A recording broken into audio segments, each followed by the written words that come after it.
There we go. For a split second there, I disabled the Hatman. We should not have that. So, Not yet, at least. talk about an interesting week.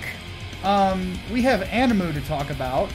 We have, well, Animu to talk about on top of that, because one of your picks of the week is Animu. And I'm going to be talking about the return and prominence of one of the kings of independent comics, at least character-wise. So, let's get right to it. My name is Micah Curtis. And I'm Alex Baldwin, and...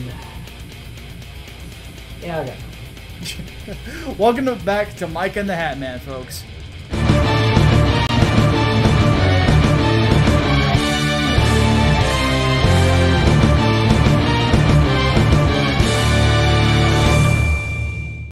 Somebody got a fucking travel ad before this podcast.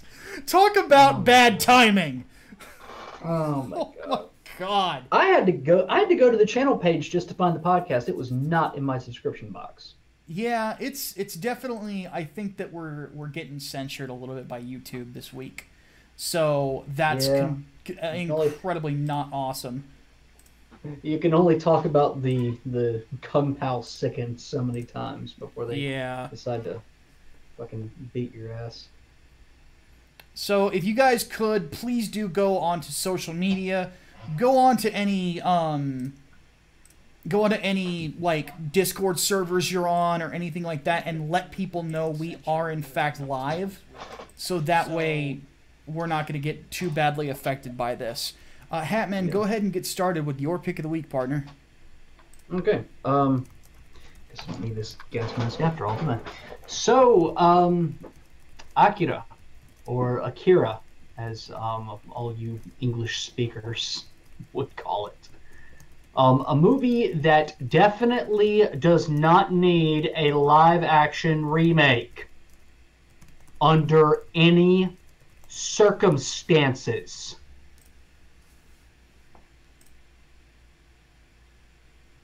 Now that's out of the way. Yeah, this movie is fucking legendary. 88, 89? Do you remember which one it was when it came out? 88, I think. Okay. So, yeah, basically this is what really got the Western world into anime. Like, this was the spark. And for good reason. This movie's fucking crazy. Holy shit. Where do I even start with this? Like, I watched the more recent dub. I think it was 2001 dub. Oh no! Hatman, why you do that? Because I did not have access to the sub version, and I did not have access to the original dub. Oh, that sucks, because the original dub is really good. Yeah, well, I mean, you get Johnny Young Bosch as Kaneda, so... Yeah, but you got Kim Clark as Kaneda in the original. And I like Johnny Young Bosch, but Kim Clark's a better voice actor. Yeah, I like Kim Clark, too. But, anyway. And it's not a bad dub, but it's sometimes, like, the lip syncing isn't there. So that does kind of throw you off a little bit. But nevertheless, the animation is still... so damn good, so damn fluid. For a movie this fucking old. Holy shit. And yes, Crystal Hydra, I know the movie cut a whole lot from the manga because the manga wasn't done. It almost reminds me of Elfin Lied in a way. But anyway, no, it's so fucking crazy. And you can see, like, all the fucking influences that it took, like all the body horror movies that it drew inspiration from, fucking Blade Runner, very, very clear Blade Runner allusions there. Fucking, and then you can also see what it influenced in turn too. Like you can't look at Neo Tokyo and the fucking explosion impact thing, whatever, and think, you know, hey, wait, this is kind of like Third Impact, isn't it? Well, not to mention the design of Neo Tokyo and then the design of Neo Gotham. Mm-hmm. Yes, also true. Also true. but man, it's so visually appealing, and then beyond that, like the actual story is of course weird and kind of hard to keep up with your first go around, but it still works well enough. Like it's simple, and I think that's the best thing this going for it. Yeah. Tetsuo has an inferiority complex. He gets godlike powers, and all of a sudden, he's going to go on an ego trip or an ego rampage, as it were. Um, Fuck, man. Like, what can I say that hasn't already been said about this? Except for, God damn it, we should have had those fucking motorcycles by last year at the very least, and yet we still don't. What the Yeah. hell? Man. Why do they even do new dubs? That's the thing. It wasn't necessary. It 2001, I think that's when they did a remastered version. Yeah, because it was coming out. And It of hadn't course come out they on just DVD yet. Yeah, and of course, new dub for that. Again, this dub is not bad. It's just not I as don't good because I've watched well, it too. I don't remember the original English dub. You I don't even don't? remember if I watched it. I know I've watched the sub version. I know because that's the one that I know. Totally totally fucking different experience. Totally fucking different. I think the original version is way more intense, way more emotional. This one is all right, but you can afford to like look away, which for Akira, like that's something you don't really want to do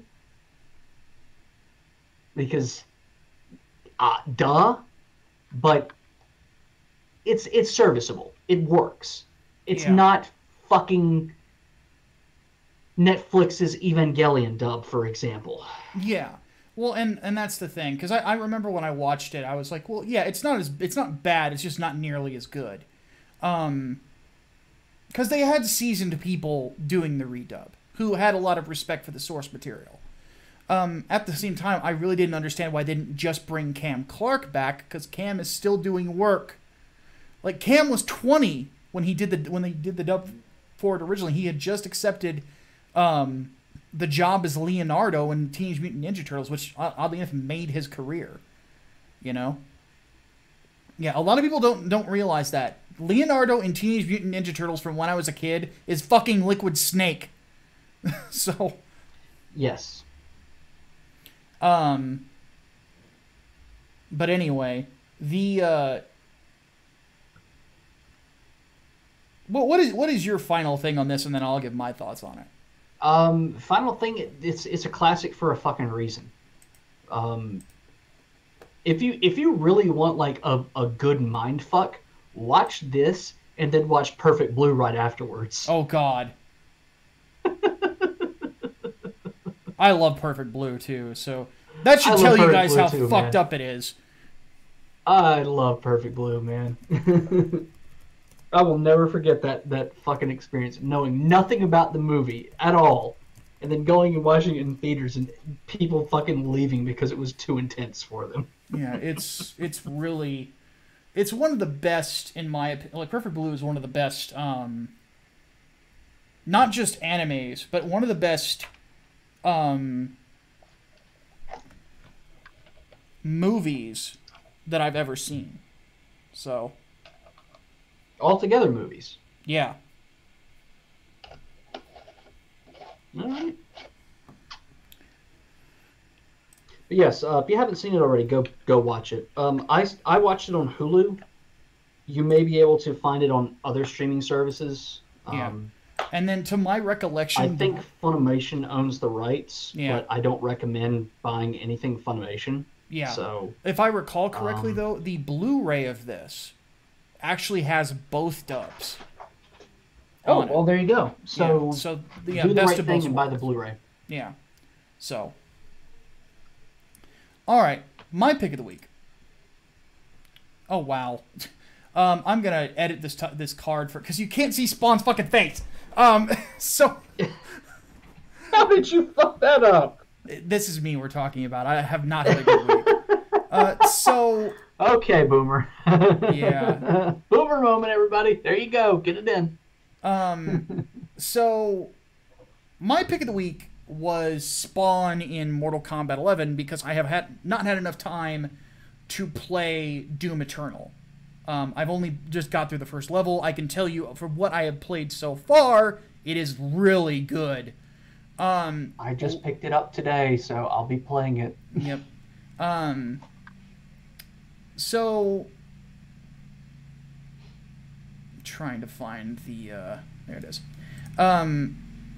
So instead what I did was I played for the first time in a long time, actually since the Joker came out, I played Mortal Kombat 11.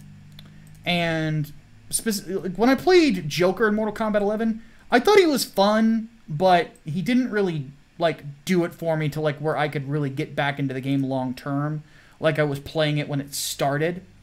And what I had kind of hoped for the character was that he was going to sort of break the meta of the game in a sense. He was going to take the meta of the game and kind of turn it on its head. And at first it really felt like he was, because I would play these matches and the AI fights and stuff like that, and he felt completely different from any other MK11 character that I had played before. You know, he had a lot more tools that made you kind of redefine how you were going to basically play the game. So in a sense, he's very different than a lot of the other characters. You know, he has a flight ability that he can use, and he can chain into 2 different flights. He can do flight cancels, meaning he can hit you in flight and then go back into flight like Sentinel can in Marvel vs. Capcom. Stuff like that. But at the same time, he still obeys some of the other rules of Mortal Kombat 11 in the sense that he the game is still based on footsies. The game is still going to have chain combos in it that you're going to be very reliant upon. You're kind of limited to only a couple of different juggle combos, and you have to set them up to really get juggles. Stuff like that. Just so you guys know, I'm aware of the Jax ending. I'm aware of a lot of the stuff. I've actually done videos on it before. So that is that's sort of where he differs from a lot of other characters. He has an ability that can knock you out of air escapes, for example, if you time it right. You know, like that's a big meta breaker because nobody else can really do that except for I think the Joker. So that is something that can be done. The other thing, the issue that I have with it again is just the fact that you know, you've only got 1 or 2 launcher options. Another thing that I have a problem with, or that I don't have a problem with though, is he has an ability that will let him use his fatal blow whenever he wants to, so he's not limited by health. And then he has another ability that lets him do crushing blows whenever he wants as well, which kind of breaks the game for him, you know. And that's what I meant by breaking the meta, is if certain loadouts let him do that, and both of those abilities are different tournament builds, meaning that for the inevitable side tournament at EVO, if EVO still goes on, for Mortal Kombat 11, because it's not main stage this year, there will be a lot of Spawn players, alongside your Jackie and Sonya players. So that is going to make things very, very, very interesting for the tournament. For those wondering, just for those of you who follow esports, this character, in a sense, is the anti-Sonic Fox. He has the ability to force you to fight him. And that's one thing, because his range is ridiculous. Because he has the change, he has all that other stuff. Yeah, Hatch, dude, you need to relax, dude. You need to let me speak all the way through. You need to let me give you the whole statement of what I'm going to give you, man. You're making assumptions about things that I'm going to say when I'm not going to say them. You know? Because what I was about to get to was the SJW elements. Because obviously we have a black character here. And given the treatment of characters like Sindel, characters like Jackie Briggs, like Jax Briggs, and the woke elements of this game, you would wonder if they pulled some of that shit with Spawn. They didn't. In fact, here's what I found interesting about him. He fucking hates every woke character in this game. And Asami Riji Yamazaki, I will read that donation here in a minute. He fucking hates everybody except for Scorpion and Sub-Zero in this. And and except Sonya and Jackie too, because they're soldiers. And Cassie. He fucking hates Jax because Jax is a traitor. So all the woke shit that they did to basically turn Jax into a traitor, he hates him for it. It's kind of crazy in a way, you know? And in a weird way, it really, this game, his presence and the way he treats other characters changes the game in storyline from Mortal Kombat 11 to Spawn kills the Mortal Kombat universe. His entire reason for being there is to kill Kronika and then purge all of the Netherrealm. Meaning that he would kill Liu Kang, he would kill Kitana, he hates all the Khans, he hates Kotal, he hates Shao Kahn, he fucking hates Sindel, he hates everybody except for like a few characters. And that's what I like about him in this game. He is the character for people who hate Mortal Kombat 11. It's basically like Todd McFarlane wrote a story of Spawn coming in and wrecking the shit out of Mortal Kombat 11. And in a weird way, it kind of feels like his role is what Todd made Spawn feel like in the early days of the Spawn comic, where he actually showed, kind of basically marketed Spawn in his own book as the guy saving Mortal Kombat. In essence, this character, now time will tell, could save Mortal Kombat 11 in a lot of ways. So is there a ton of woke trash in this game? Absolutely. If it turns people off from buying it, I can't blame you, and I won't. I will say, Spawn has made me really enjoy this again. He was the character to do it for me. It doesn't make the game perfect. There's still a ton of problems with it, but he really saved it for me personally. With that said, I still don't recommend buying this game at full price, plus the DLC. If you want to buy it under massive discount, that would be understandable. Not worth full price. If you're going to get a game for full price, it's Mortal Kombat, get X. X was a lot better. So, but the also kicker, voiced by Keith David. And he hasn't missed a step. He's amazing. I will never say no to Keith David. No, Keith especially David. As Spawn.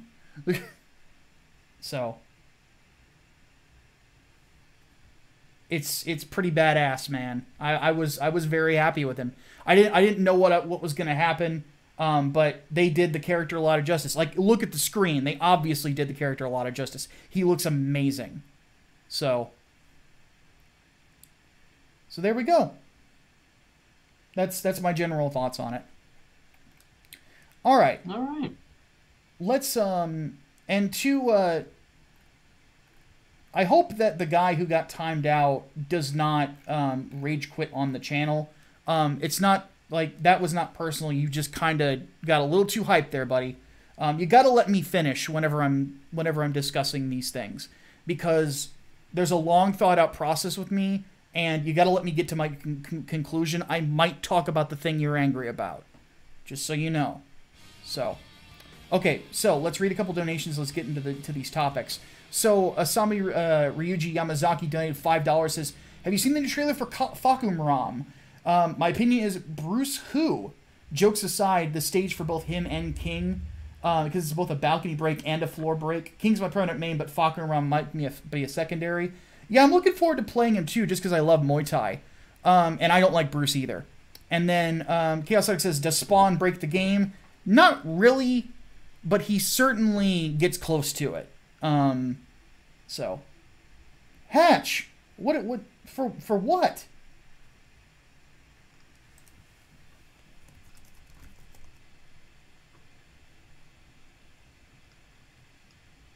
Hatch, nobody banned you from the channel. It was just a temporary thing.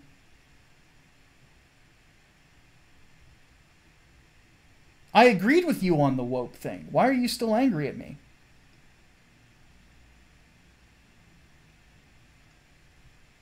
Hatch, you disobeyed a chat rule. It's only a temporary thing. It's not permanent. You didn't do anything that would get you permanently banned. I don't want you gone or anything like that. I don't know why you would get that thing, but there are rules in this chat. And I would expect you to respect them. There's nothing personal there. Yeah, you were timed out by one of the mods. Yeah, it was one of the mods. And you were warned beforehand, too, by them. You know, but it's not personal.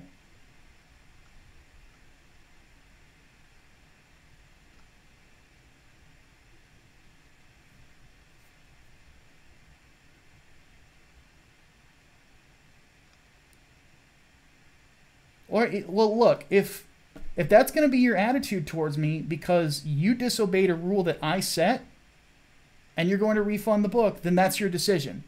I'm sad to see you go, but I guess it is what it is. But I really think you should reconsider because I think you're overreacting to this.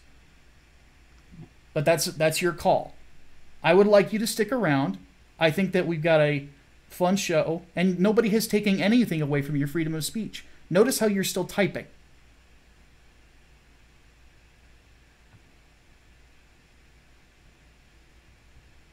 If somebody was going to take that away from you, you would be banned right now. But notice how you're not. Notice how I'm talking to you.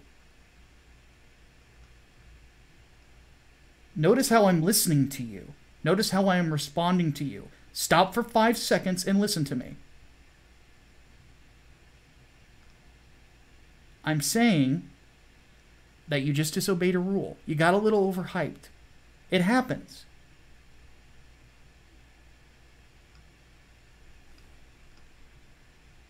All right? So relax, and listen to me. I addressed everything that you said. And I addressed the problems with the game. Did I not? And I agreed with you on that. Did I not?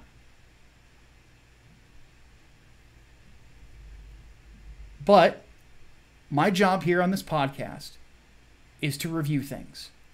And I do it every week. To review it honestly and talk about it as objectively as possible. And to give people an idea of what's going on. If I did not do that, I'm doing a disservice not just to you, but to everybody that's in the audience. And I don't want to do that to them. People were expecting me to review this. People were expecting me to do that. And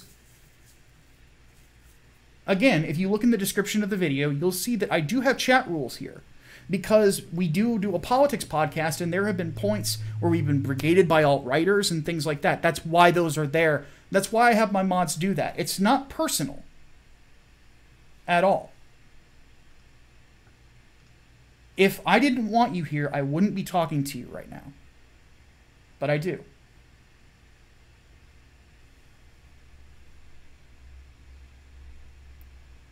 So, like I said, calm down a little bit. All I ask is that you just give me the credit and the respect that I would ask you to do so. And like I said, if you were a brigader and things like that, dude, you would be gone. But you're not. You're still here. But sometimes that happens. Sometimes people get a little too hyped up, and they'll get timed out by one of the mods and just say, hey, take it down a notch. Because we don't want... How many other people in the chat have been timed out before? Because I know some of y'all have been. Yeah, quite a few. But like I said, if we did not want you here, you and I would not be having this conversation right now, would we? And you know that. And there's nothing wrong with your opinion. And I didn't say that you were wrong on that either, did I? You didn't get timed out for the opinion. Just exactly. Make that clear.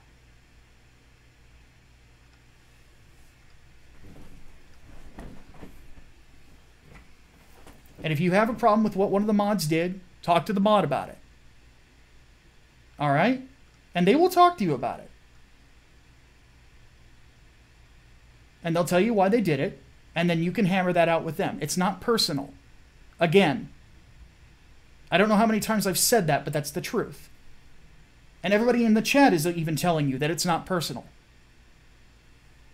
Okay?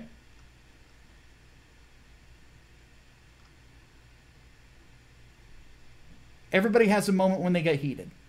It's understandable. I'm not holding it against you. So take a breath, man. I am glad that you're here. Okay? I'm glad you're here. Very glad.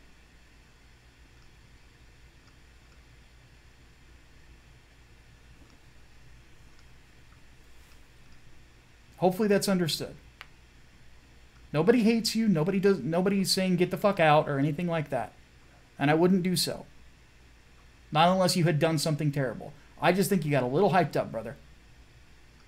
That's it. Just take it down a notch. Like I said, I do appreciate you, and I'm glad you're here.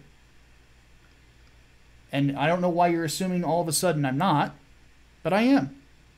You just got a little hyped up. It happens.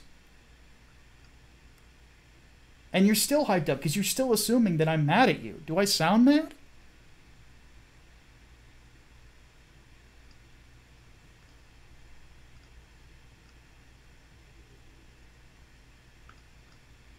Do I? I don't think I do, man. I don't think you do.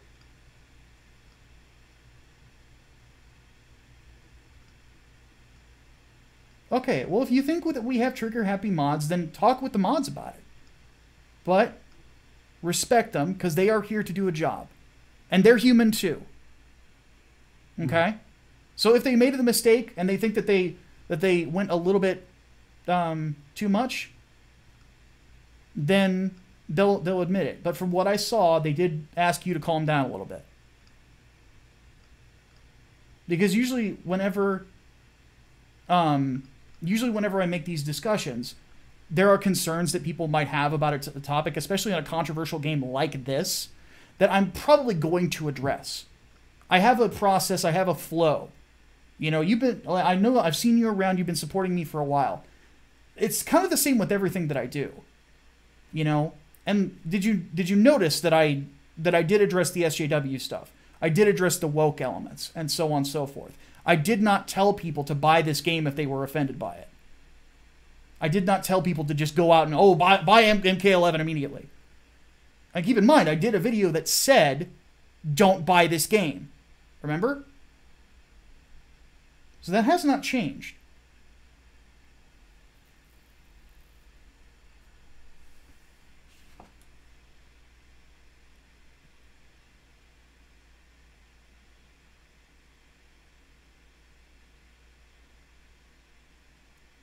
All right, so let's actually go into this. I actually promised that this would be a longer stream anyway. So let's talk about Mortal Kombat 11 then. So he says, why was I called a racist by NetherRealm Studios? I had every MK game ever. Well, and here's the thing. I think that, because I remember that there was Dan Borden who had said that, wasn't it one of the writers for MK11 that like threw the racism thing after the woke complaints? Yeah, because it was the contracted guy, the guy who wrote Injustice. That was uncalled for. And so was Dan Borden getting pissy at people for saying that they didn't like that the costume changes were less revealing, you know. And this is the thing that goes into the yesterday's controversy too, and I think that why I'm pissed at myself for not handling that right is there is generally a problem that comes along with this sort of thing where there's assumptions thrown at everybody because everybody is hyped up, and I'm not moving on yet. Not moving on yet. We are handling this right now. The fact because here's the thing, and to you guys in the chat who are now telling me to move on. Again, I would ask you guys to be patient with me. Let me roll through the process here. I don't want people to leave.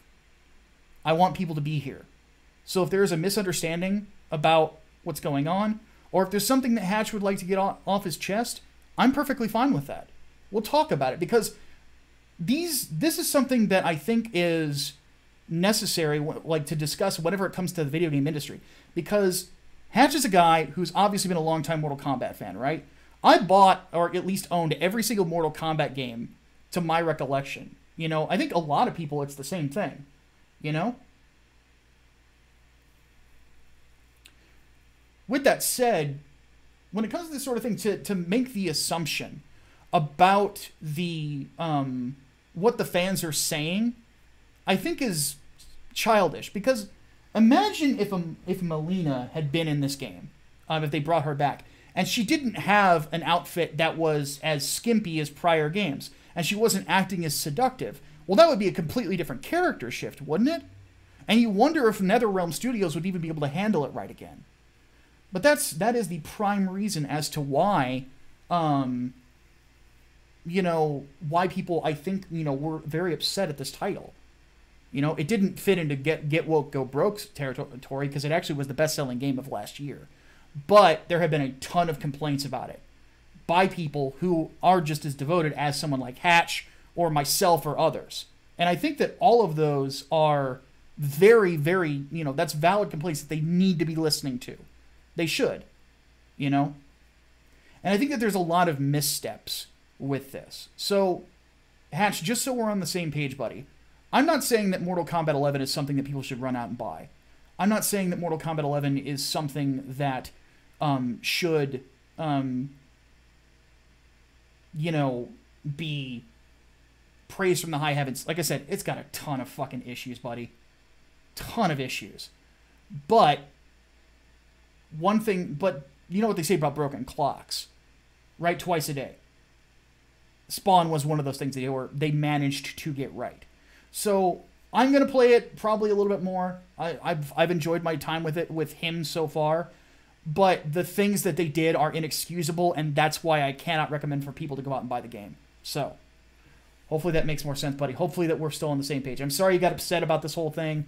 And I'm sorry that the whole situation happened. One thing I would just ask, if something I say does make you a little frustrated, just give me a little time to kind of expand on it, because I will probably address what the issue is. Or if you have questions, feel free to ask them. But you know, one thing that we try to do here is just try to keep a mellow tone, because there's so much crap out there on a week-to-week basis that people deal with that are in the audience. We're crappy, you know, fucking customer service jobs and stuff like that. They come here for a mellow show. You know, it's not the same as like with Ethan's, where everything's hyped up and he kind of does that. I like to keep it very chill. So just so you know, I just want you to understand that. I want the audience to understand that, because you know, I think that's just the way I like to do things. So, but I hope that you'll reconsider refunding Englewood. I hope you'll reconsider still supporting me. You know, and just keep in mind, like, that wasn't a personal thing. We still love you here, man. We always will. You know, we do appreciate you. Just appreciate the support and everything like that, man. Seriously. Just so you know.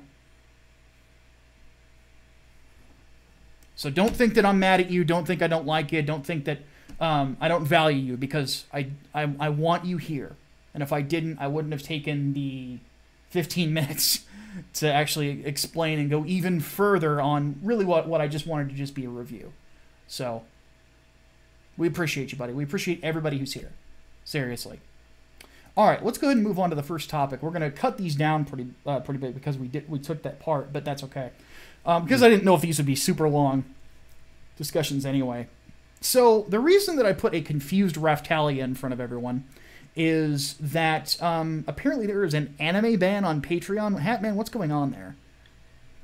Basically, they're freaking out because of all the titty artists and whatnot. Oh, Jesus. And it's a follow-up. Well, it's a follow-up to the whole no CP, even if it's lolly stuff. And now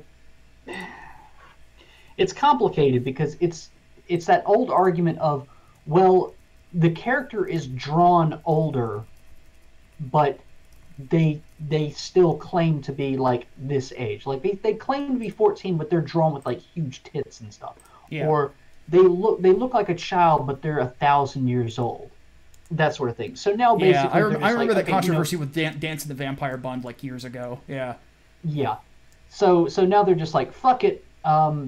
Nobody can have fun. No more anime shit. And needless to say, Patreon, what the fuck are you doing? Why the hell do you want to be Tumblr?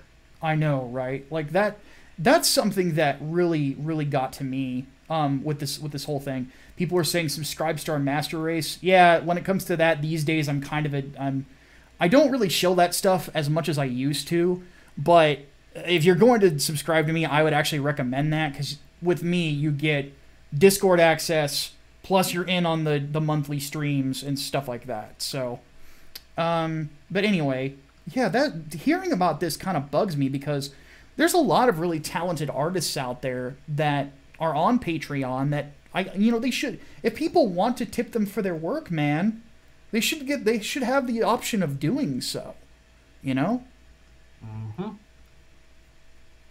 Yeah.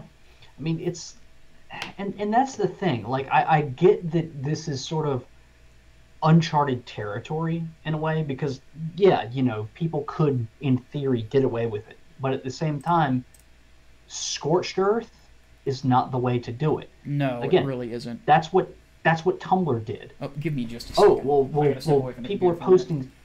All right. People are posting CP, so I guess we're just going to ban all porn on the platform. And look what happened. It quite literally cost them. As in, their value went from billions to millions. Single or double-digit millions, if I'm not mistaken. So, yeah. Did Patreon just discover the internet? I don't know. Like, it's weird. And that's the thing, like, ironically enough, a lot of Tumblr artists went to Patreon. They took all of their shit to Patreon because it was just a better platform for them. And now Patreon is fucking them too. I'm kind of worried that we're going to get to an era of, if we're not heading there already, an era of, oh shit, what's the term? Oh god, internet, Puritanism. There we go.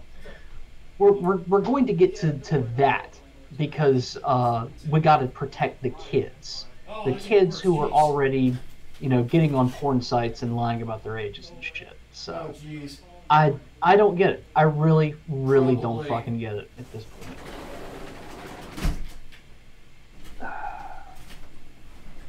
I don't know. Yeah, I agree, Brian Gilmartin. Erring on the side of free expression is the best option. Tumblr... Banning porn was actually the worst possible thing that Tumblr could have done, not just for themselves, but for the rest of the internet, because they infected everywhere else. And it was terrible.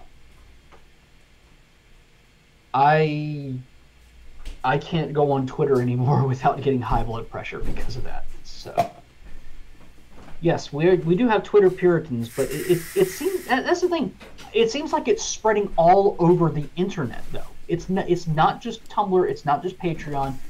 Twitter, Facebook's obviously been doing it, but there's even rumblings that like DeviantArt is going to do away with the 18 and above content, even though they've been pretty good about keeping it behind a wall. Well, about as good as a wall as the internet can give you, but pretty good about doing that for pretty much ever.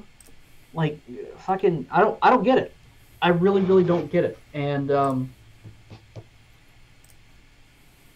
do I really want to put a political spin on this? Yeah, I may as well because it's relevant. It seems like the left is also having a bit of a civil war over it too.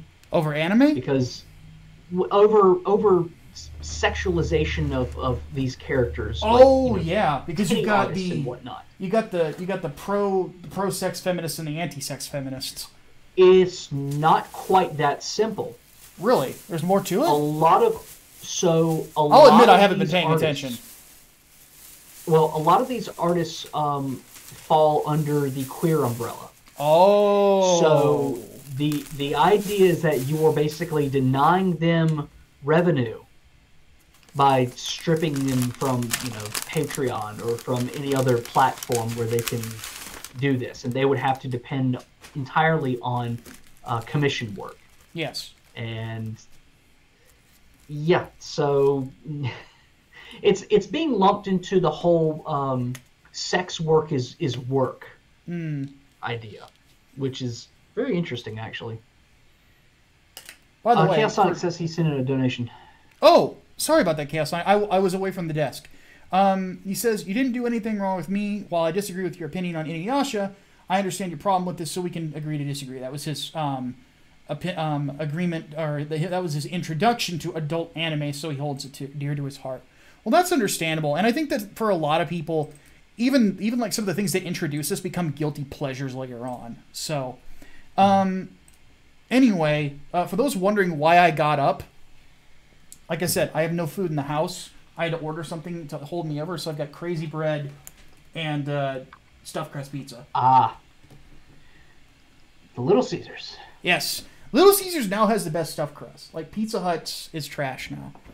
Because they don't take time. But, yeah, I'm not an Inuyasha fan either, but I know a lot of people, like, it really got them into it. Or Bleach is another one, where it really got people into anime. And now they don't watch it anymore, but, it was what kind of got people in at the beginning. So. But, yeah. I had a feeling people would like putting Raftalia there, and it did not disappoint. So thank you to the raccoon girl. Rising of the Shield Hero, oddly enough, was pretty good up until like the when they got to the penalizing of the chick who did the fucking like fake rape claim against the lead character and stuff like that. But he was done so dirty, man. Like the beginning of that show is fantastic. I don't remember who paid me to watch it and review it. I think it was Bobcat, but yeah, I liked it. I liked the first quarter of that show quite a bit. So anyway, but yeah, this is bullshit. Hopefully they'll migrate to Subscribestar, or they'll find other ways of doing it, or just like go to Twitter and get paid. Like, even if they're Tumblr rights that migrated over, I have a soft spot for artists. I really do. Yeah. And I really have a hard time having there be this sort of situation where artists are making less money, because like some people are the struggling artist time fucking blows. Seriously, it sucks. Mm-hmm. Keep in mind, guys, I have been writing fiction and nonfiction stuff, nonfiction being journalistic, for 10 years, and I'm just now making money on it. It's been a struggle. It's not a fun time. So for artists to be, and I'm still not. So yeah, I'm like, there's one guy who's working on Xenotype with my twin Liam, not literally my twin, but his name's Odie, and Odie is 19 years old and is probably going to get to, because he's so fucking good and he's being noticed young, is he might get to make a living, like his entire career, off of doing art. That's amazing.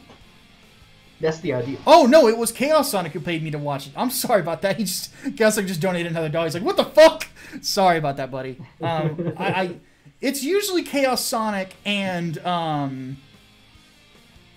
Darth Bobcat who pay me to watch anime. Samurai Bear donates $2. Says actually Bleach is about to get its final arc animated. That's interesting. I stopped watching Bleach after Aizen died. So that was kind of where I quit because it felt like the logical stopping point. So I never could get into it. All right. I never could. Next one. So Thundercats Roar is now Thunder CalArts dead, apparently. Thank God. Yes. So Hatman, what happened here? Pretty much that. It's DOA. No interest for it, and despite all of that, probably the most offensive thing that they did.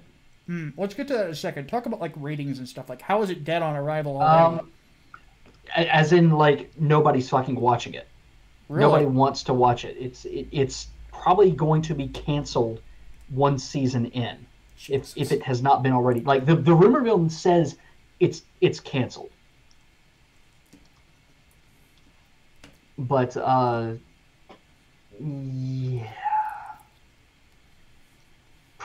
6 episodes. 6 episodes. 6 episodes? Pretty much done. Supposedly they're going to 14, but there were some that were supposed to premiere last week that did not. That's harsh. Oops. So here we go. Premiere. You want numbers? I want numbers. 0.37 million.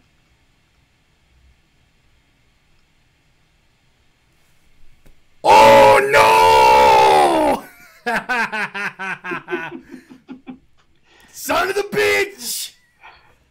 Ironically enough, the 3rd episode did better than the premiere. Oh no! But it's constantly under 500,000. Like I'm seeing, like, 37, 0.37, 0.42, 0.36, 0.33. Jesus Christ. Like, it's terrible. So where it really, really goes wrong is the Teen Titans Go crossover. Yeah, I know. I'm sorry for those in the chat. That is one of the most insecure things I've ever seen in my life. Yeah. So, Teen Titans Go, they do a crossover.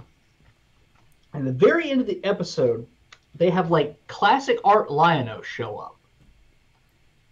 OG voice actor and everything. And they get him to say, yes, I think Thundercats Roar is a worthy successor, and anyone who disagrees has a poop mouth with poop opinions, quote unquote. So let's break that down for a second, because what is something that I said 3 years ago when I was reviewing the America Chavez comics? Do you remember? The worst thing you can do is bring in a legacy character and tell people that this thing is awesome without showing them that it is awesome. And that's what they did. It shows a level of insecurity that you basically are trying to force people to give you affirmation. Chaos Sonic donates $1, says for Thundercats Roar, it's almost like insulting the previous fan bases with the TTG crossover killing it also. And yeah, that's why we're talking about it.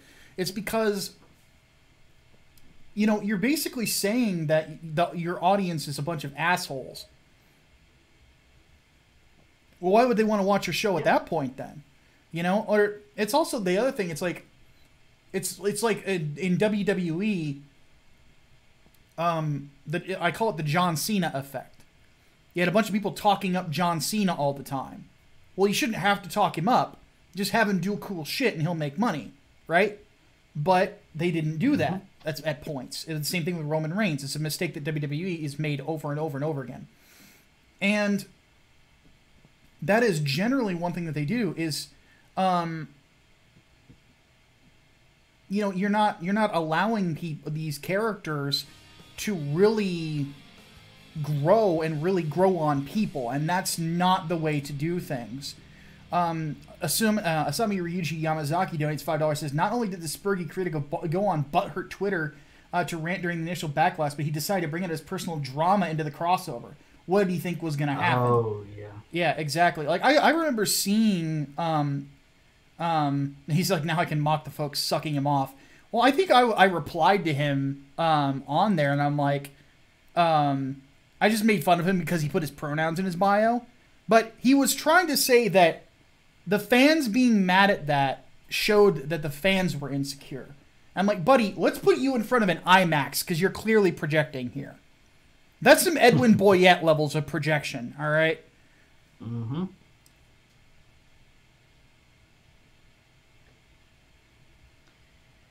Yep. So, well, but here's what got me was the Panthro skull. Yeah. So, in addition to, of course, taking the piss at Snarf, because who hasn't done that, also taking the piss at the reboot series, the first reboot series that was more like an anime-ish, which was really not bad. I heard very good things about it. It was actually, I did get to see it while it was still airing, and what I saw was pretty good. They threw a Panthro skull in the bottom corner there. Panthro's VA died, I think, last year before. Mm-hmm.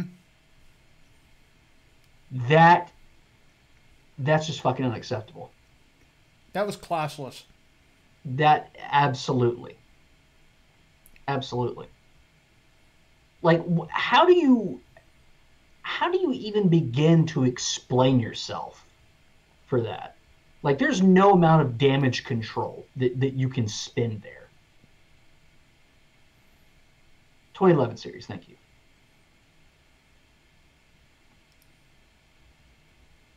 Yeah. Like, that's just, it's the highest form of disrespect. And they wonder why people hate them. You don't get to wonder anymore. You don't. I don't need to declare exterminatus on this. The audience already did. Yeah. By not watching. This show is dead and it's better for it. Bring back the 2011 series from when because the 2011 series, what they were trying to do is like do what they did with the 2002 He-Man and Master of the Universe series, which was fucking badass. So. All right. I did like that He-Man series. It makes Skeletor dude. Once really again, fucking terrifying. Yeah, and once again, Cam Clark, he played He-Man in that. And chat earlier was talking about, I think, 04 Ninja Turtles. Also great.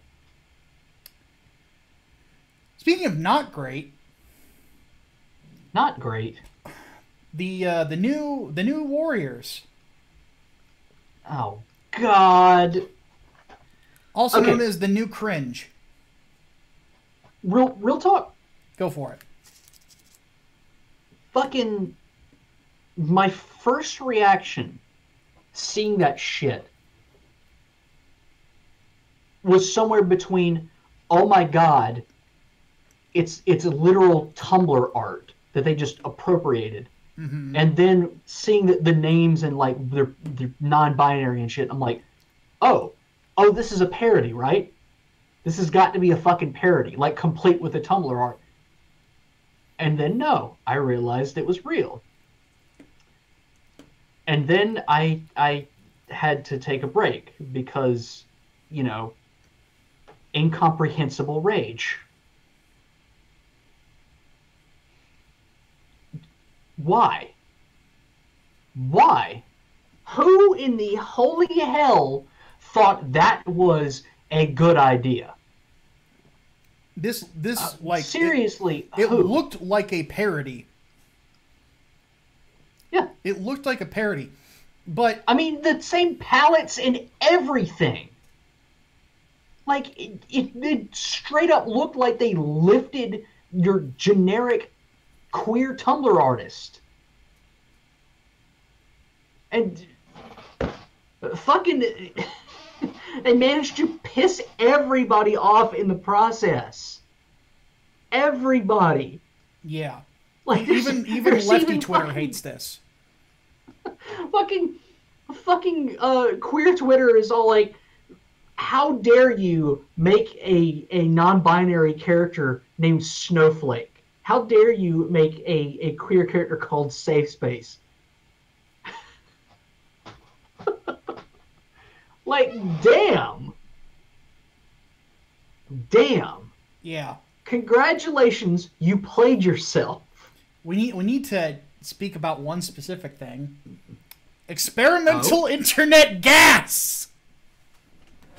What the actual fuck is that? Experimental internet, like not the Grey Goo, not nanomachines, son. Internet gas. So what does that mean? He was empowered by Angry Joe videos? You may as well have just said he downloaded additional RAM. Yeah. Like, Jesus fuck.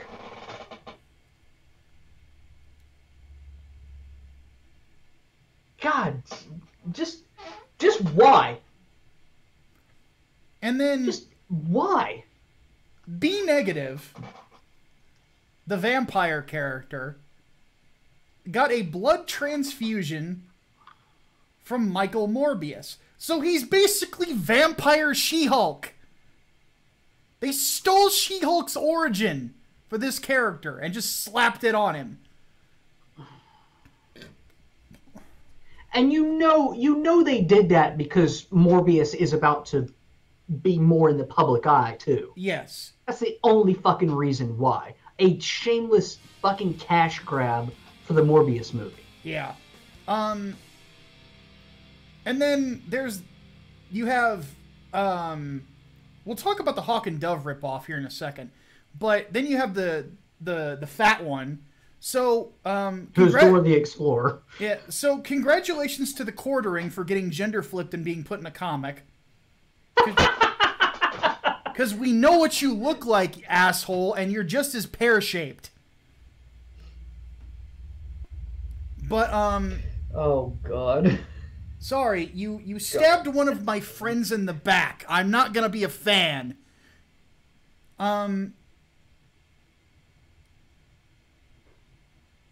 So there's that. Now we've got Safe Space and Snowflake. So they said that Safe Space there, the pink one, is I quote this, stereotypical jock.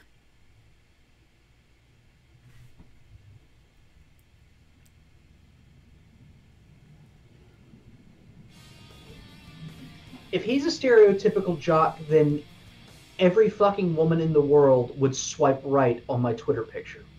Tinder picture. Yeah, my Twitter picture too! See, it doesn't make any fucking sense. Nothing makes sense. No, it doesn't. It really does not. No, you know what? I'm drinking. Fuck it. I'm drinking.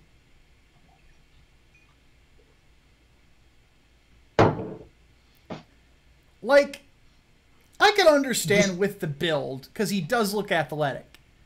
But, and pardon my French, and this is about to get demonetized, but if he came into, as the stereotypical jock, into high school with pink hair, the entire football team would be calling him a faggot.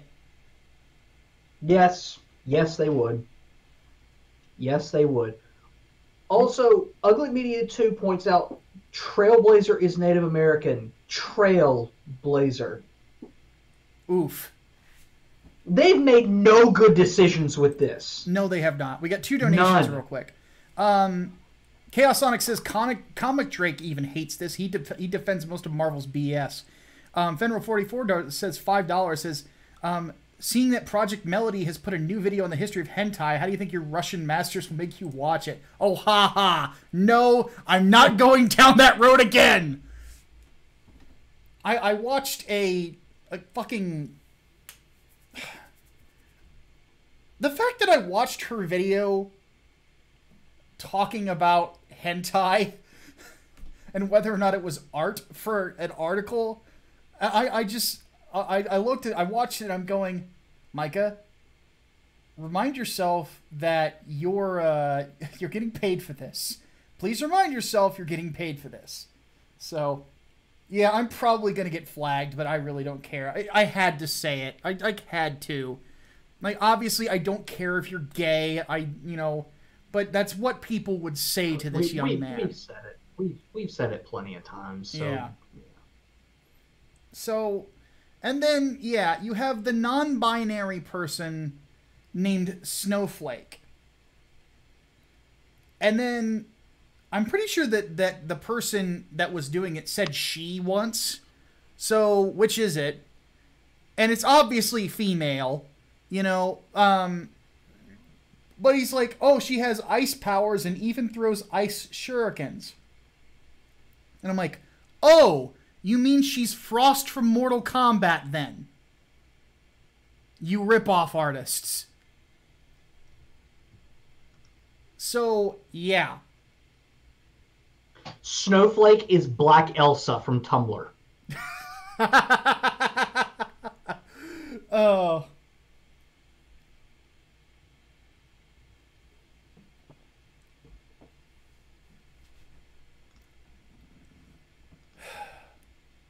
This is one of the worst ideas I think I've honestly seen out of modern comics, and it's hilarious. This is like the kind of fucking indie project that would only get like a couple $100 max in backings, and then the creator would go on social media and just get really pissed off and say how people should have backed my project because I was going to take on the structures and all the oppressors and whatnot. This was going to be such a good project for diversity and inclusion, and it was going to smash the cis hetero patriarchy and smash capitalism. And why doesn't anybody want to buy my things? Why don't they like my ideas? Because they suck. Because they're bad ideas. And no one likes and you. Because also, for the 1000th fucking time, stop trying to market to a demographic that doesn't buy your fucking comics anyway. Yeah. Jarno throws $3 at me, says, Micah, go cheer yourself up. Watch Sonic gets cucked. What? What?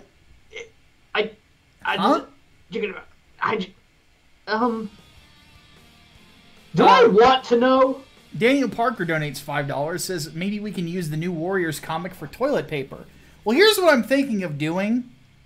I'm thinking of actually buying a physical copy of this. Now, hear me out. Oh, God, please. Hear me out. Hear me out. Here's what I'm going to do with it. For the Fans Fest next year, I'm going to take the copy of that book, and I'm going to gather all of the CG creators in one room, and we're all going to sign it, and then we're going to auction it off. And then we're gonna give the proceeds to I'm thinking like maybe St. Jude or something like that. So there you go. That's what I want to do with it. Yeah, that's not a terrible idea. Because basically everybody gets a page to do whatever the fuck they want with it. Yeah, like draw a dick on it, just sign it, whatever you want to do. Yeah. Do whatever. Yeah, exactly. I'm gonna my signature personally on it will be, hey, at least it's not Preston Poulter. So there is that. Oh my god. Brian Borer in the chat says, speaking of toilet paper, I looked up the price of Hillary Clinton's book, What Happened? It's actually the same price as toilet paper on Amazon. Well, that's the thing. You looked up the same fucking thing. Yeah, pretty much. All right, let's move on to the Q&A. And because we are not doing the overflow, we're going to be here for a bit. So... Or at least until I decide that I actually need to get more Chinese food. Yeah. So, where to begin? Hatman, do you have Discord up by chance? Because I have food. I think I do now. Nope. Hold on. Hold on. Accessing. Nope. It still wants to download updates. Wait. They might actually be done.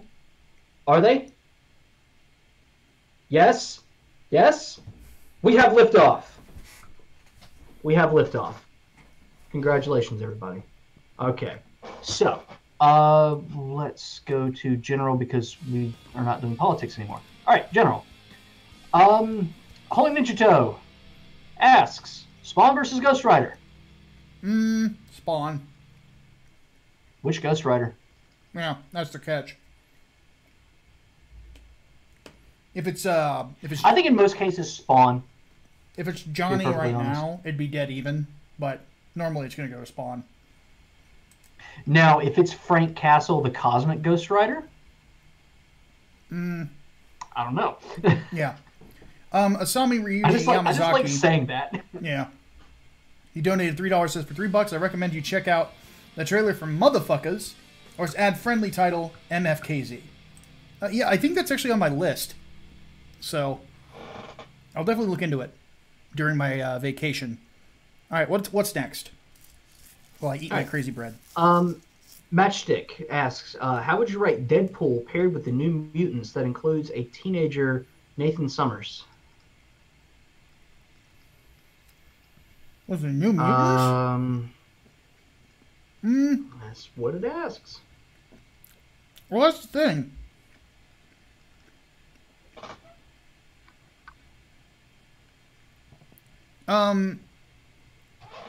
Like Deadpool, I would write like John Wick with a sense of humor.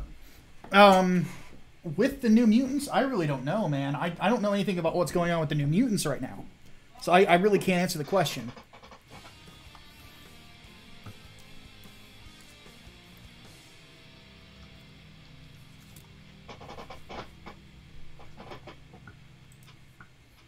Jarno throws in $3, says Sonic Gets Cucked is from Flash Gets on YouTube.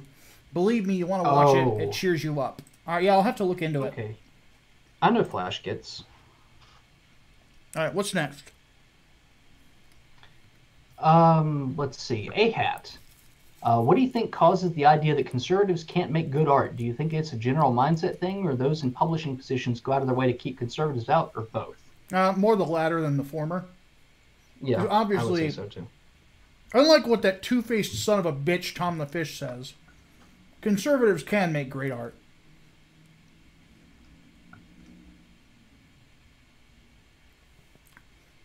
And his buddy, the comic book hut, when I get back from vacation, I would advise you keep quiet or I will break you again.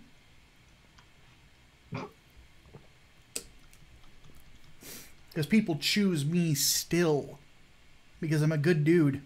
The only reason people watch you is because you're a fucking psychopath and you're either entertaining for all the wrong reasons or they're just as stupid as you are. Jesus. I told you, dude, I broke him. I have very not nice things to say about that young man. But he deserves all of it. And I'm going to answer his side question, too.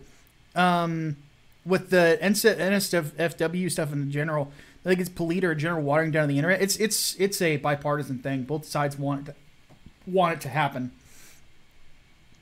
which I think is disgusting. You know, I understand, but that some people feel the need to protect your children. Then protect your children. Don't expect the rest of the world to do it for you. My parents never did. They're like they took the incentive to make sure that they were going to take care of me, you know, and my sisters. That's their job. Looking at you, Matt Walsh.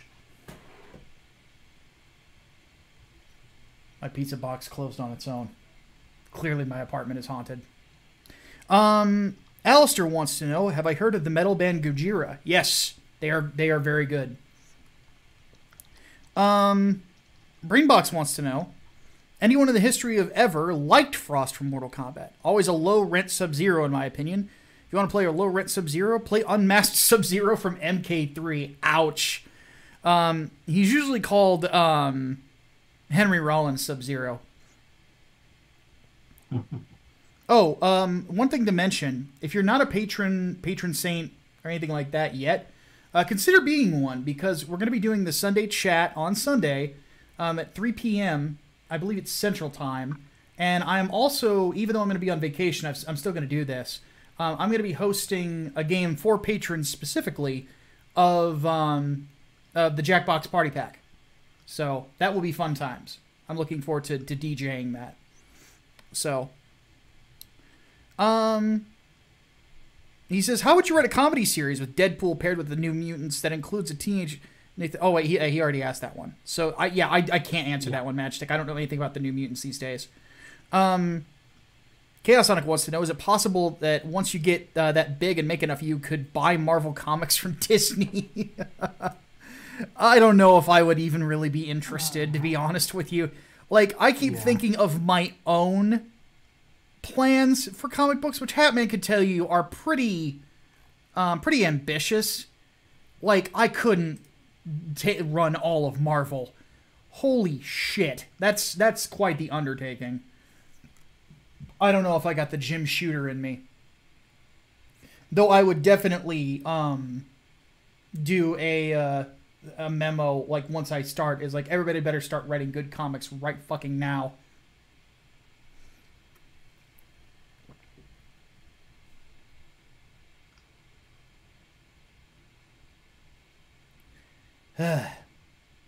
All right.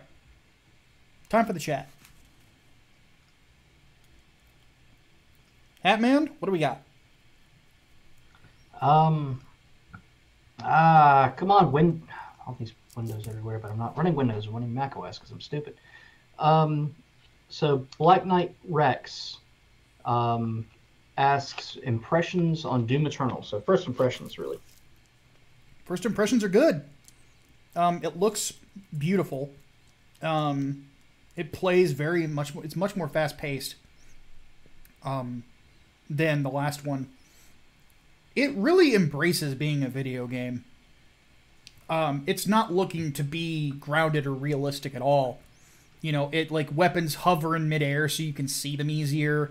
It really feels like it's like playing Doom 2 Hell on Earth, but with a sense of verticality and sense of verticality and like just modern graphics. You know, like the gameplay has a lot of similarities to it. The air dashing and stuff like that I haven't gotten to yet because I've only beaten the first level. But so far, it's a lot of fun. I like that there's a strategy to it. That there are certain like each enemy has a weakness that you can exploit to make the fight that much easier. But I love the fact that you have to constantly be moving. So that's my first impressions of it. Classic Doom. I have to keep going back to the damn Discord.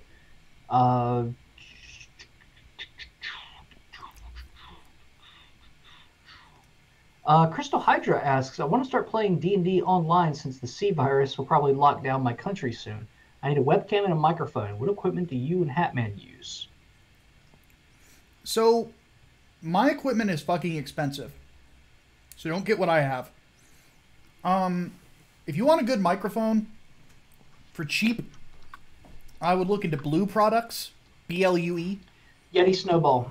Yeti Snowball is the best one that you can get on a budget. Yes, get the one that has a switch in the back for but that toggles between unidirectional and omnidirectional, because that way you won't have like the whole room getting picked up.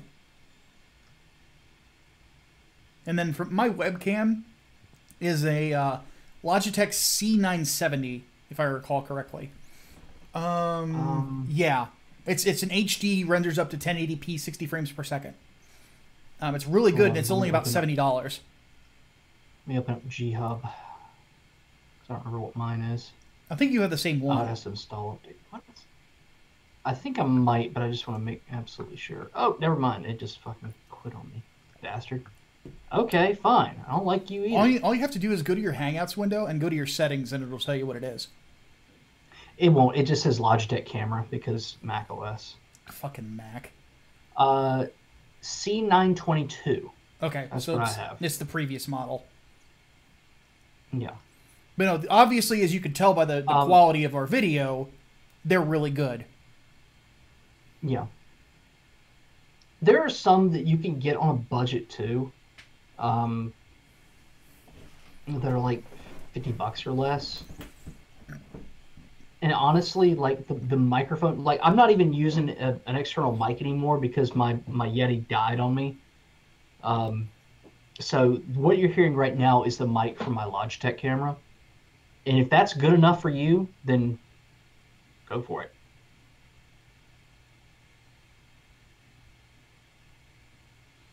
I would not get the Logitech Brio, by the way. It's expensive and it doesn't work that well. No, it's got a ton of problems with it. The only thing it's got going for it is USB-C. Yeah, there is that. Somebody wants me to react to a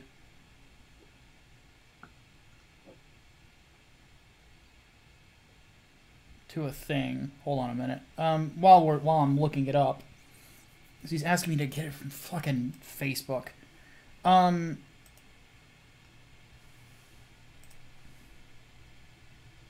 Pick another question real quick. All right. Ugly Media asks, why does Movie Bob suck? I personally know he sucks, but I would like to show this part to my friend who's a Movie Bob fan.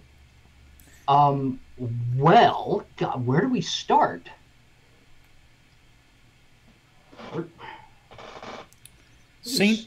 Real quick, Saint Oni-san Sauna Scene. We've reacted to that on the podcast before. But no, why does Movie Bob suck? Because he's a partisan hack. And none of his statements ever make any fucking sense.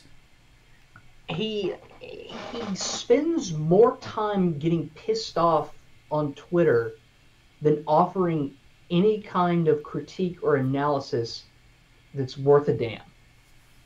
On top of that, he's a fucking eugenicist. Yeah, there is that too.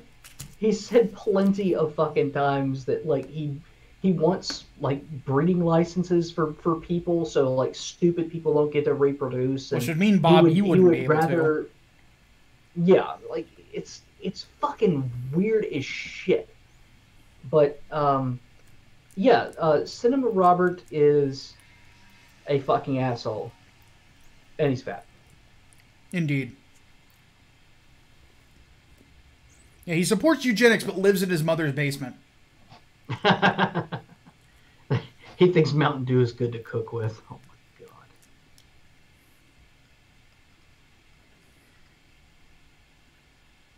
Let's see. Daniel Parker asks if we've ever seen the Ghost Stories dub. Mm-hmm. Yes. We get asked that a lot. The answer is always yes. Love it. It's fine.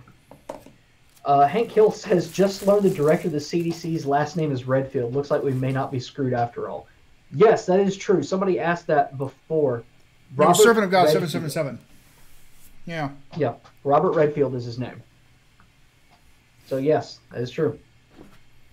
Because Leon's fucking worthless! I'm looking forward to playing Jill Valentine in a couple weeks, who is very competent. And is apparently fucking awesome. I haven't played the demo for it yet, but apparently fucking awesome in RE3. She has like she can use the knife to keep zombies from lunging at her. One of her dodge maneuvers. Excuse me. Is she rolls backward, and then instead of having the knife grab normally, she switches the grip on it and comes up like this and slashes you basically from sternum to or stem to sternum, and it can knock down zombies. So she's pretty badass. Okay, Serena asks, after donating $1, what is the difference between punk rock, hard rock, heavy metal, and psychedelic? Asking this for my comic that I'm writing. You're savvy when it comes to this sort of stuff. I want my characters to be based on music genres. God. Honestly, the only thing I can really say is that... So the simplest way I could put it, I guess. Hard rock is basically like normal rock and roll, but with more distortion. Punk rock is...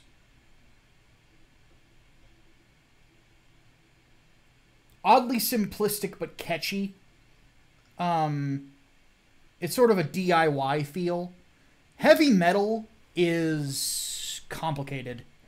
And I think that's the best word to say. It's just know that it's very hard to get into unless you have... you're kind of in the mood for it. And then psychedelic I don't listen to. So I'm assuming you just take DMT and go with it. I would just advise, honestly, just listening to it.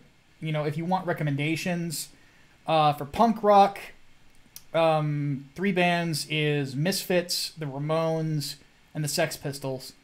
Hard rock, I would say... oh, God.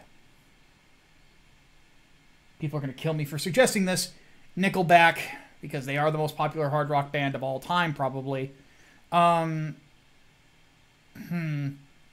another good hard rock act. Shinedown, and... trying to think of other butt rock acts. I'm actually going to say Pearl Jam, even though it's grunge. And then heavy metal. If you want to know what heavy metal is all about, listen to Metallica, Slayer, and then to find out what it's like on the extreme side, listen to At the Gates. And then psychedelics. I don't even know who you would consider psychedelic. Fish, I think, is one of them. They're just kind of a hippie band. Lots of people saying Rob Zombie. Yeah, Rob Zombie's a good metal act, too. Oh, wait, no. Psychedelic rock is like hippie shit. So, The Doors, Pink Floyd, and... who else would be a really good one from those days? Velvet Underground, I think, would probably be another really good one. And you know what? If you want to go with probably the quintessential hard rock band, Zeppelin. I don't like Zeppelin, but they're easily the quintessential hard rock band. Hold on, did you mention Grateful Dead at all when talking about psychedelic rock? I didn't actually. Are they really psychedelic? I've never listened to them, except for A Touch of Grey. Quintessential psychedelic rock. Yeah. I didn't know. Like I said, the only song I've ever heard of theirs is A Touch of Grey, and that's like just a standard radio rock song. That's where you start if you want to listen to psychedelic rock.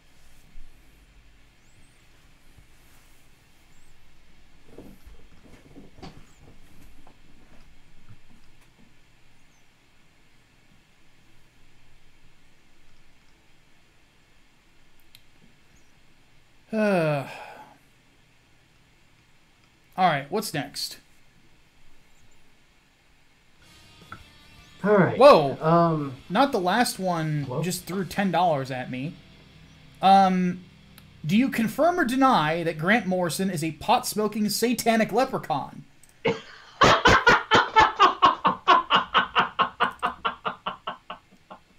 I have a feeling there's a joke here that I don't know.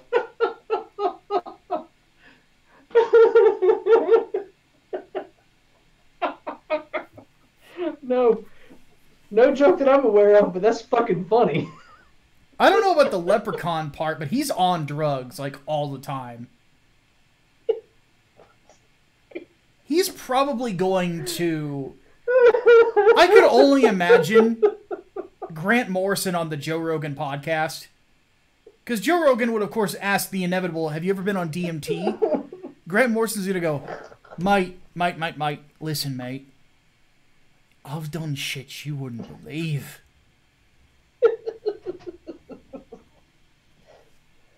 Holy fuck. Oh my god.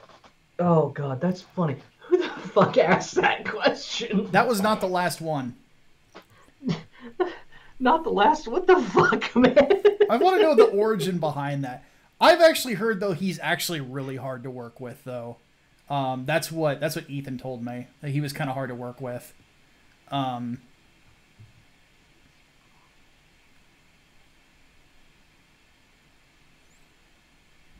on a second.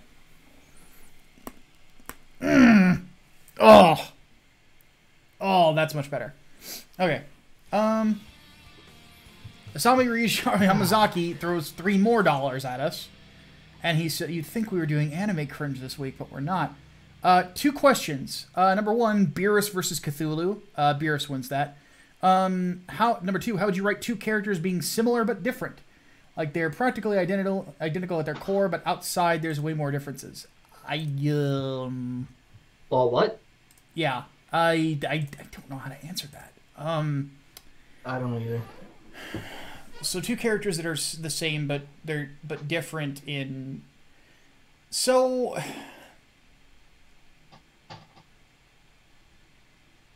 the first thing that my brain goes to is the dark reflection trope. Yeah. And a lot of heroes have them. In fact, they're introducing one in Doom Eternal that's a mini-boss that is basically a Night Sentinel that's been turned into a demon. I don't remember what they're called, but I obviously have not fought them yet. But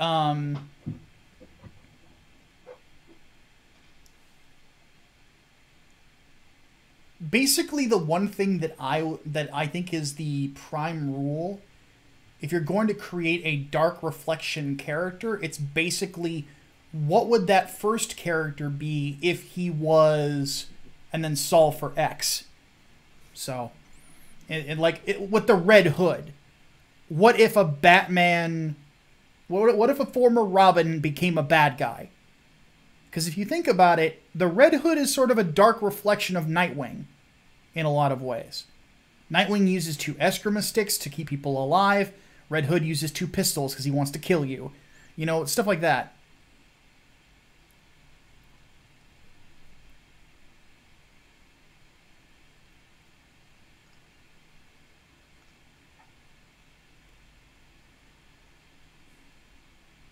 All right. Leonardo won. Oh my god. What? Is Peter Parker the first harem protagonist, or is it Archie? Who was published first? Fairly certain Spidey edges him out. I think it might actually be Archie. Let's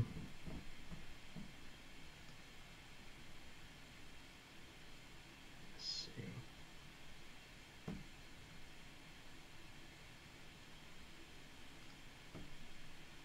Nope, it is Archie, 1941. Had a feeling. So there you Spidey go. in the 60s.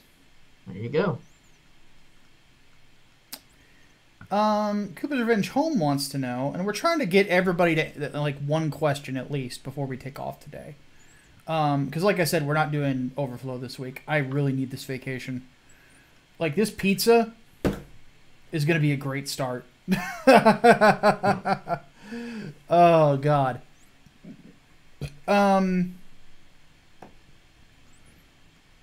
Where do you see the story of Injustice going in installment number 3? I see the New Gods being what they do.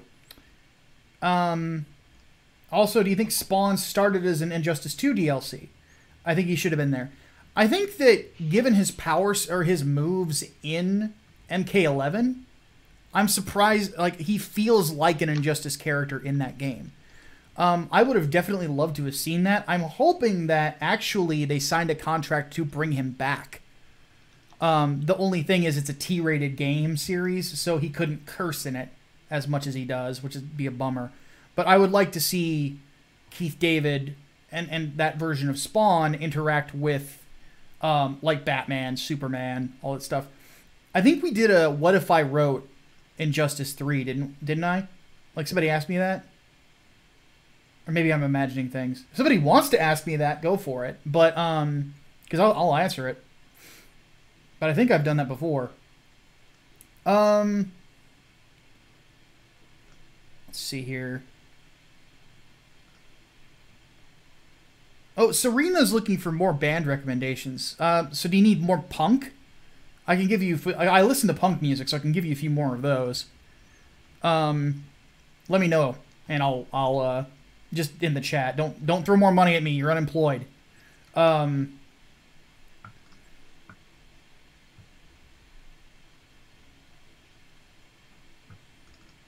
So while we'll see if Serena needs that, but in the meantime, Chaos Sonic throws another $1 at me. He says, thoughts on GameStop still opening and refusing to close? Well, I understand people are laughing about that, but you have to keep something in mind. You've got Doom Eternal that's out. You have Resident Evil 3 coming out in 2 weeks. You have Final Fantasy VII Remake coming out the week after that.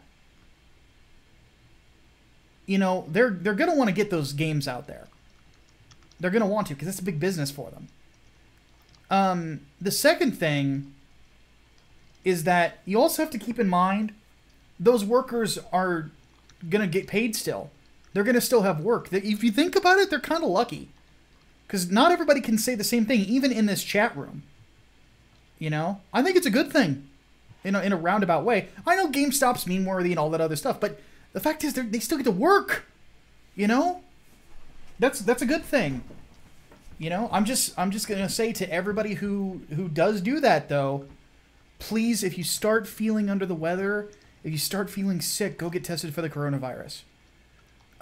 Just to be sure, you know, because we don't want you, you know, working hard and then catching that and then not taking it seriously. And in the meantime, just make sure you're still getting plenty of vitamin C, that you're, you know, you're just trying to stay healthy. So, the only thing that I really wish that I think that they could do as an alternative, and this is what I would do if I owned GameStop, I would throw more money at my employees, and I would say, we're going to deliver pre-orders to people. We're going to call people, we're going to get their addresses, and then we're going to pay you such and such amount on top of your hourly pay to deliver these games to these people. I think that would be a really cool idea. You know, I really wish that there was video game delivery if people still wanted physicals, you know, instead of just pure digital. You could just call up GameStop and be like, hey, I'm looking at your stock online, and I want this game, this game, this game, this game, this game, this game, and here's my payment information. And then just bam, and they just bring it to you. That'd be pretty cool. So,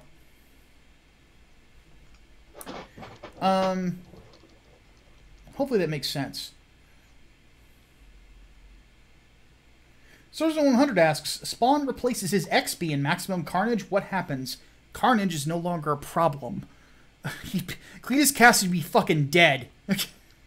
Spawn would wreck his shit. It wouldn't even be funny. It'd be bad.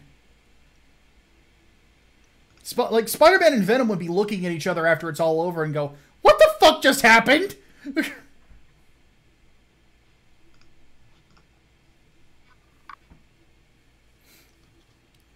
She needs power metal and progressive metal. Oh, prog. Progressive metal, you need to listen to the following. The Devin Townsend Project. Progressive metal, specifically. Devin Townsend Project. Gojira. Somebody actually mentioned it earlier. Gojira, definitely. Mastodon. And Dream Theater. Absolutely fucking Dream Theater. And then throw in the Liquid Tension Experiment just for funsies. But definitely start with the Devin Townsend project, because Devin Townsend is fucking amazing. As for power metal, definitely Sabaton. I really like The Beast in Black. They're really good too. Iced Earth is really good. And the progenitor of power metal, in my opinion, is actually Iron Maiden. So, and also for power metal, Yngwie Malmsteen. Yngwie is amazing. Excuse me. Specifically, the Eclipse and Sacrifice albums are really, really good. Also, I think it's, yeah, Odyssey is the one where he had the former lead singer of Deep Purple with him.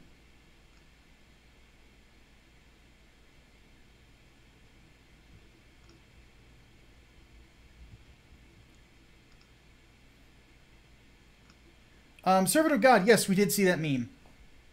I see that he's asked about that a few times.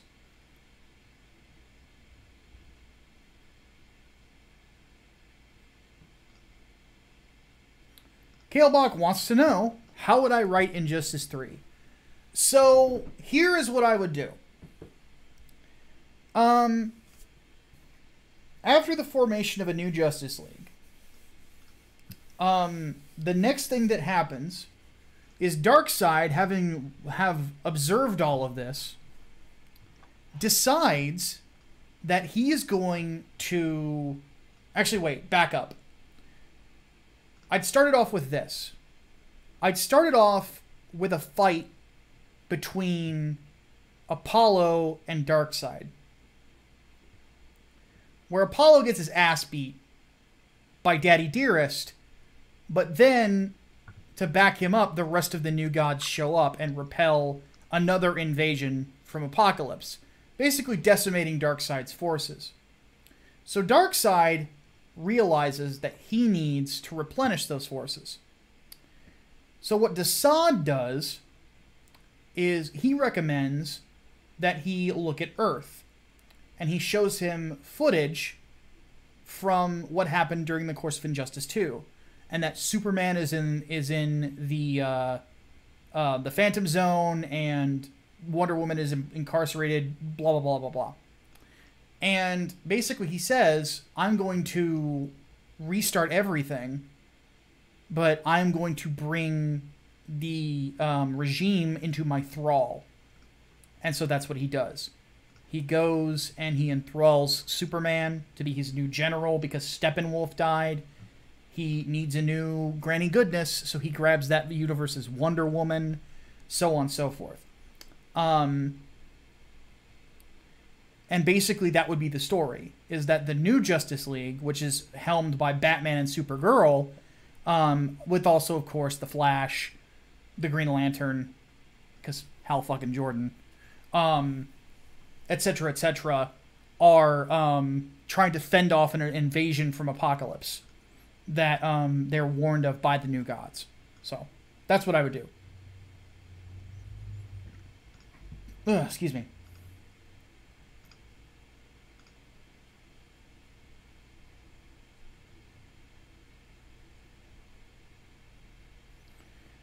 Did I answer everything? Did you? I think I might. I think I might have, because people have actually stopped asking me questions. Has everybody gotten one? We got 44 people watching, so I want to make sure. I think somebody asked, like, if I would watch the entirety of Avatar: The Last Airbender for $150. How many seasons is it? 3. I'd watch the first season for that.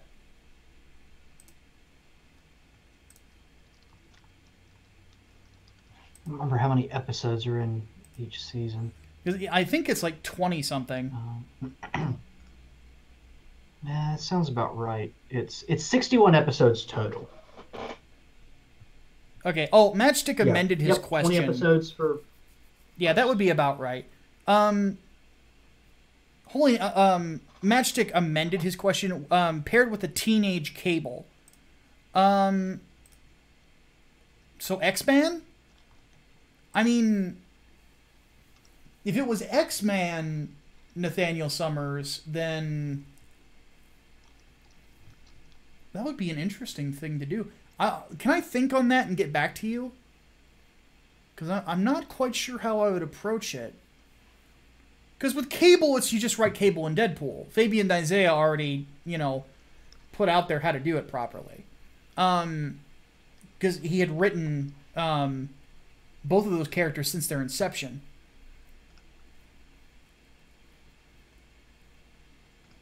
Will Geary didn't get one. What was Will's question? Will, go ahead and put it in there again. Somebody asks, Brian Boru asks, do either of us play historically themed games like Total War or Hearts of Iron? Not really. Nah.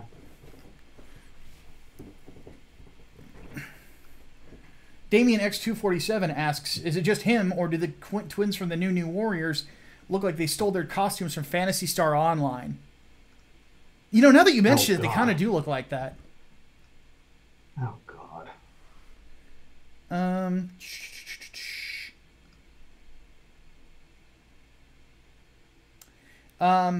So apparently news is, this is from Hardboiled, J.J. Abrams has been given the Justice League Dark section of the DCEU to develop and oversee. Who would you see cast as Constantine? Maybe Keanu Reeves again? No. I want British Constantine. So Simon Pegg. So I would cast as him. That's actually not a bad option. Because the thing about it is this, and this is kind of the issue with the Constantine movie, is that Constantine is British, and when you read him in the books, he is British as British gets.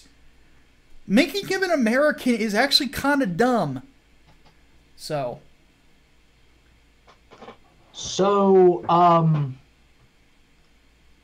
what? Someone took it upon themselves. Andrew Huerta took it upon himself to redesign Safe Space. Oh yeah, I saw that. Did you see it? Holy shit! Andrew's that's a stud. Incredible. I'll link it. Dude, Andrew is such a fucking stud. I love that dude. Hatch asks. That is fucking great. Hatch 450 wants to know, did I see AEW on Wednesday? What did I think? I didn't watch the whole thing. I don't normally catch AEW because I'm not really... I hate to say it.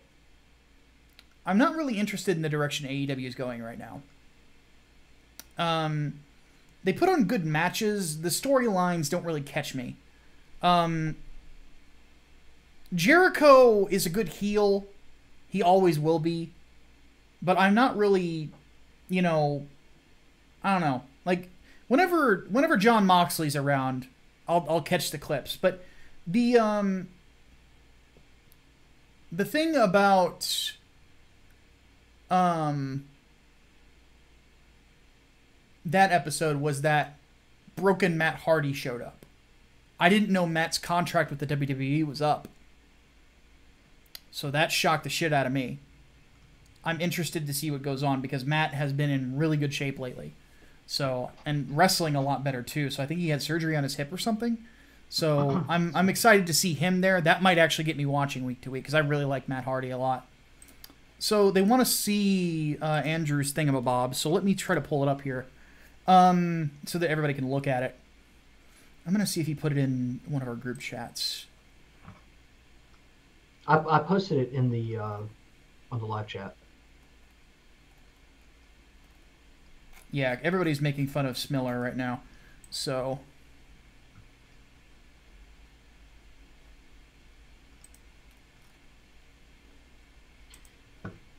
also, it's 9 o'clock. I need to be heading out soon.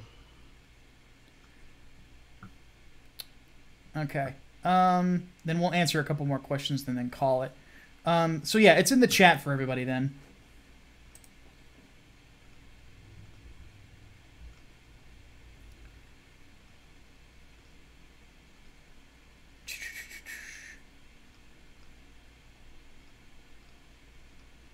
Melee Brawler. What was it that Melee Brawler asked? People are saying that was a good one. Given the current state of the Marvel Universe, do you guys think it's overdue for a full-on reboot? They just rebooted it like 3 or 4 years ago. So All New, All Different was the reboot. Actually, it was Secret War, but well, because all New, All Different happened before Secret War. They were actually supposed to do it later, but they jumped the gun. That was actually part of the reason why Hickman left. Well, that did. But no, the next thing that happened after that was kind of the effects of All New, All Different. But yeah, All New, All Different started near the tail end of what Hickman was doing. So.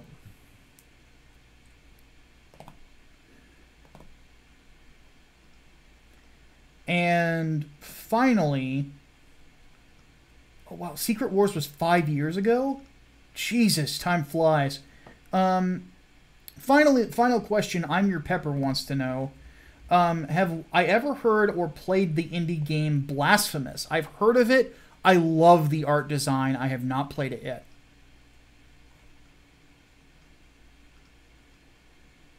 So, oh, and somebody asked if I'm going to be streaming the RE3 demo. In 1 minute, I'm on vacation, so I'm disconnecting from everything. I'm gonna come back on Sunday for my patrons, and then I'm gone off everything until next Friday. So I'm definitely looking forward to that. All right. Let us bring this to a close. I want to thank all of you for stopping by.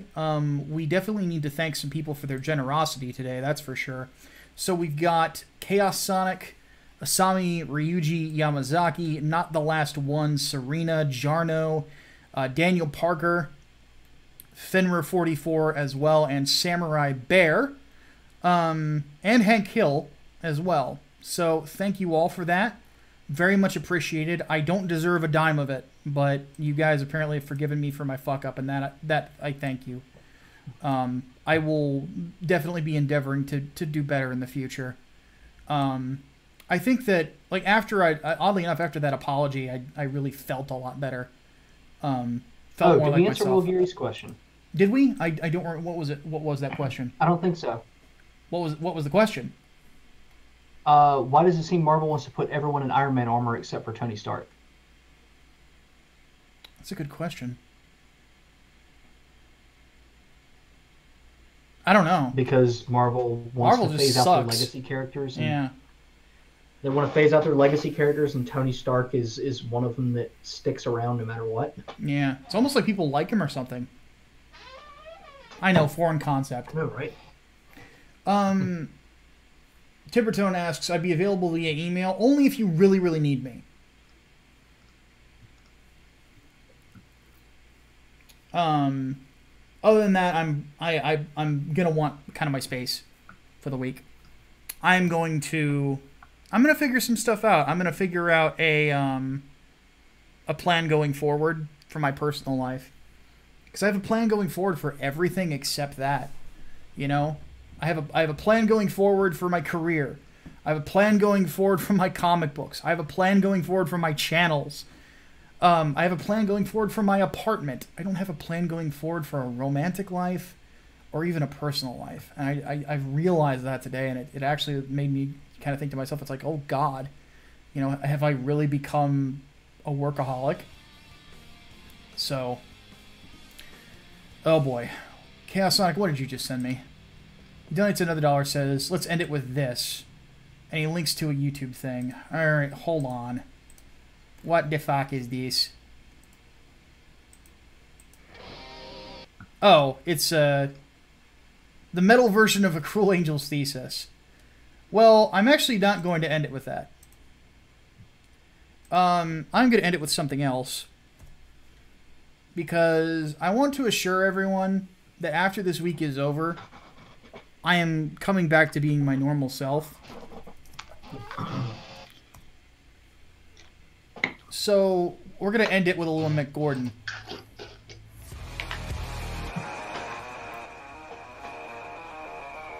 So, what I am telling all of you out there is that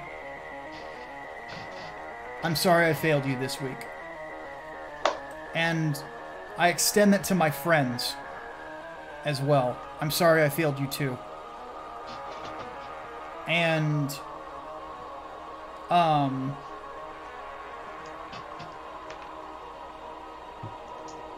going to take some time for me. And I'm going to take some time to get some stresses out.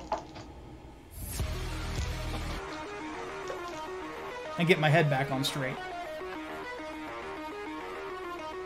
So, I'm going to take time right now.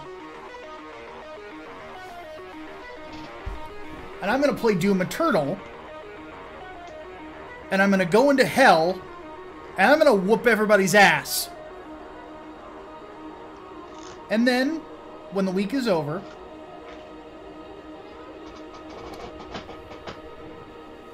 and when everything's said and done, we are getting back to business. We're getting back to writing comics. We're getting back to entertaining videos. We're getting back into bringing the fun back to things. And having the success that scares the shit out of Anti-Comicscape. I will return. Don't get me wrong. So, I'm going to go get some rest. And then come back strong. So, let's go ahead and bring this to a close. As Hatman fumbles with his gas mask. My name is Micah Curtis, your favorite vanilla gorilla. And I'm Alex Baldwin, and I'm going back out into the fun. Well, have fun with that. I will see you guys in 1 week. Until then, Deus Volt. Well,